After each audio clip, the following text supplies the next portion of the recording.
రాహుల్ గాంధీది నిజంగానే iron leg. దేశంలో iron leg ఎవరు? రాహుల్ గాంధీ. ఎందుకు వరుస ఎదురు దెబ్బలు తగులుతా ఉన్నాయి. పార్లమెంట్ ఎన్నికల్లో కూడా ఇండియా కూటమి తరపున ఓవరాల్‌గా వచ్చినప్పుడు కొంత బెటర్ పెర్ఫార్మన్స్ వచ్చింది. అట్లాగే కొన్ని కాంగ్రెస్ పార్టీ సీట్లు పెరిగినాయి. కానీ రాష్ట్రాల్లో జరుగుతున్నటువంటి వరుస ఎన్నికల్లో కాంగ్రెస్ పార్టీకి ఎదురు దెబ్బలు తగులుతా పోతా ఉన్నాయి. ఢిల్లీలో ఓడిపోయారు, మహారాష్ట్రలో ఓడిపోయారు, హర్యానాలో ఓడిపోయారు. జమ్మూ కాశ్మీర్‌లో కూడా దారుణంగా వాళ్ళ పరిస్థితి. అంటే అక్కడ కాంగ్రెస్ టాప్ పోటీలో లేదు కాబట్టి అక్కడ సెకండరీ అంటే ఒక కూటమిలో పార్టీగా ఉన్నప్పుడు అక్కడ కూడా కాంగ్రెస్ పార్టీ ఓడిపోయింది. అంటే చాలా తక్కువ సీట్లు వచ్చినాయి. కూటమి గెలిచినప్పటికీ కాంగ్రెస్ పార్టీ చాలా తక్కువ సీట్లు వచ్చినాయి. సేమ్ ఇప్పుడు బీహార్ ఎలక్షన్‌లో కూడా అదే రిపీట్ అయింది. దాదాపు 63-64 సీట్లలో కాంగ్రెస్ పార్టీ పోటీ చేస్తే కేవలం 1, 2 సీట్లలో మాత్రమే కాంగ్రెస్ పార్టీ గెలిచింది అక్కడ. బీహార్‌లో. ఎక్కడైతే ఓట్ చోరీ అనే ఒక క్యాంపెయిన్ తోటి రాహుల్ గాంధీ పెద్ద ఎత్తున జనాల్ని అట్రాక్ట్ చేసే ప్రయత్నం చేసిండో అదంతా కూడా అట్టర్ ఫ్లాప్ అయింది. కేవలం 1, 2 సీట్లకు కాంగ్రెస్ పార్టీ పరిమితమైంది అంటే పరిస్థితి ఎట్లా ఉంది కాంగ్రెస్ పార్టీ అర్థం చేసుకోండి. అంటే నానాటి పరిస్థితులు కాంగ్రెస్ పార్టీ పరిస్థితులు రాష్ట్రాల్లో ఎంతలా దిగజారుతా ఉన్నాయి. అంటే రాష్ట్రాల్లో ఉన్నటువంటి నాయకత్వ లోపమా? లేకపోతే రాహుల్ గాంధీలో లోపమా?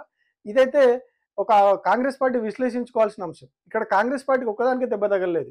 వీళ్ళతో పొత్తులో ఉన్నటువంటి ఆర్జేడీ కూడా భారీ దెబ్బ తగిలింది. గత ఎన్నికల్లో గెలిచిన సీట్లో కనీసం సగం సీట్లకు కూడా వాళ్ళు రాలేకపోయారు. లీడ్‌లో ఉన్నప్పుడు కొంత స్టార్టింగ్‌లో ముందుకెళ్ళిర్రు. బట్ గెలిచే దగ్గరికి వచ్చేసరికి వాళ్ళకు గతంలో ఉన్న సీట్ల కంటే చాలా తగ్గిపోయింది. ఇక్కడ ఒక రాహుల్ గాంధీకి కాంగ్రెస్ పార్టీకే కాదు వాళ్ళతో పాటు ఉన్నందుకు మిగతా వాళ్ళకు కూడా దెబ్బ తగులుతుంది. రాహుల్ గాంధీ ఇనెఫిషియన్సా ఇంకొకటి ఇదంతా కూడా వాళ్ళతో కూటమిలో ఉన్న వాళ్ళ మీద కూడా ఎఫెక్ట్ చూపిస్తా ఉన్నాయని దీని ద్వారా అర్థం చేసుకోవాలి. ఇంకొక వైపు ఇండియా కూటమిలో ఉంటున్నామని చెప్పి ఇక్కడ తెలంగాణలో వాళ్ళకి సపోర్ట్ ఇచ్చినటువంటి ఎంఐఎం కూడా బీహార్‌లో వీళ్ళకి సపోర్ట్ ఇయ్యలేదు. అక్కడ ఇండిపెండెంట్‌గా పోటీ చేసింది. అది మా ఓట్లు చీల్చిందని చెప్పి ఇక్కడ బీహార్‌లో వాళ్ళిద్దరు కొట్లాడుకున్నారు, తిట్టుకున్నారు ఎంఐఎంను కాంగ్రెస్. అదే ఎంఐఎం ఇక్కడ వచ్చేసి తెలంగాణలో కాంగ్రెస్ పార్టీకి సపోర్ట్ చేసింది జూబ్లీ హిల్స్‌లో. అంటే ఒక కన్‌ఫ్యూజన్ రాజకీయం కాంగ్రెస్‌లో నడుస్తా ఉన్నది.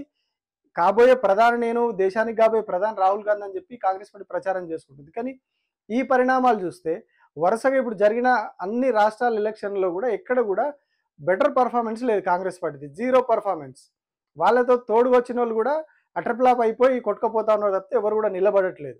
సో కాంగ్రెస్ పార్టీ ఎక్కడ లోపం ఉందో దాన్ని రెక్టిఫై చేసుకోకుండా ఇట్లాగే ఒంటెద్దు పోకడపోతే బీజేపీకి ఏమంటారు మంచి సపోర్ట్ ఇచ్చేది వేరే ఎవరు అవసరం లేదు.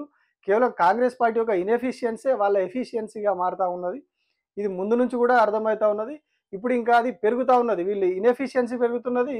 అదే వాళ్ళకి ఇంకెక్కువ ఎఫిషియన్సీగా మారుతా ముందుకు పోతా ఉన్నది.